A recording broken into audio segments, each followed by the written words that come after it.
Both summer and winter squash are a favorite among home gardeners, but there's a question I hear a lot. What is the difference between summer and winter squash? Today, I'm going to answer that question. I'm going to give you a few of the differences between the two, and I'm going to explain why they're called what they're called. Stick around. This is In the Garden.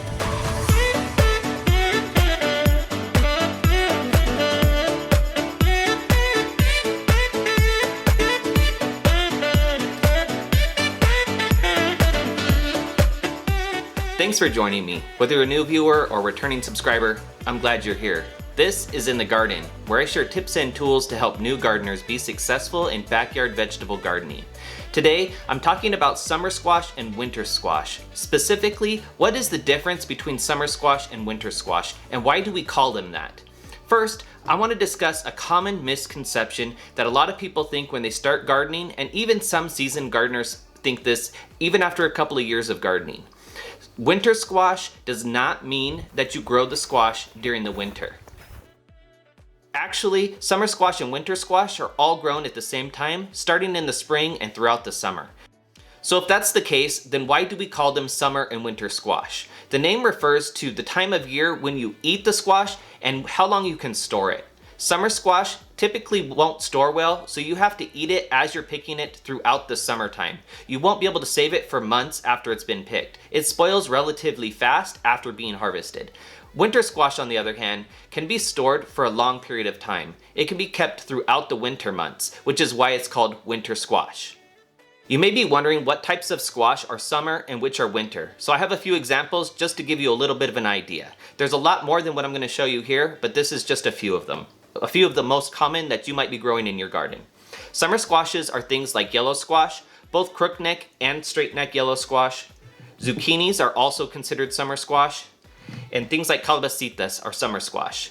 Those are just a few examples. And also for winter squash, you have things like butternut squash, which are these big ones, acorn squash, and also spaghetti squash are good examples that are common that a lot of gardeners grow in their gardens.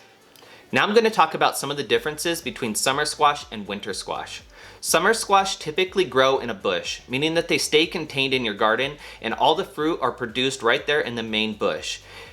Summer squash also grow really fast. They'll start producing early in the season. They'll produce fruit early. You can start harvesting that and you can continue harvesting that relatively quickly throughout the summer.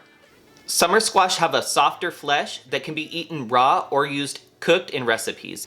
Another reason that summer squash can't be kept and spoils quickly is the skin is really thin and soft. The skin can be damaged easily and it doesn't protect the fruit in the same way that a winter squash's skin would protect it. So any damage to the fruit is going to cause it to spoil really quickly, and even just without any damage, it's still going to spoil relatively fast just because that skin is so thin and it can't protect the fruit as well.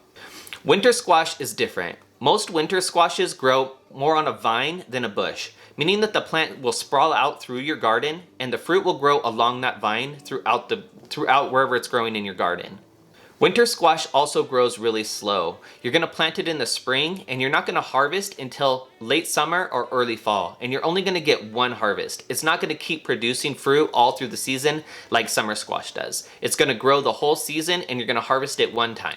And because winter squash has a more dense texture and it's not soft like a summer squash, it's better used in recipes being cooked. Things like soups and casseroles, even some desserts are really good places to use your winter squash. And the reason that winter squash can be saved and stored so long is because of that skin. The skin is so thick and so dense that it'll just protect the fruit and it keeps it from spoiling.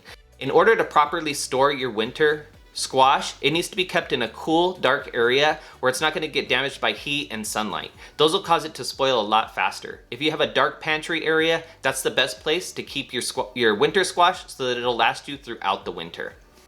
So those were a few of the differences between summer squash and winter squash. Hopefully that helps you have a little better understanding of what the differences are and why we call them summer and winter squash.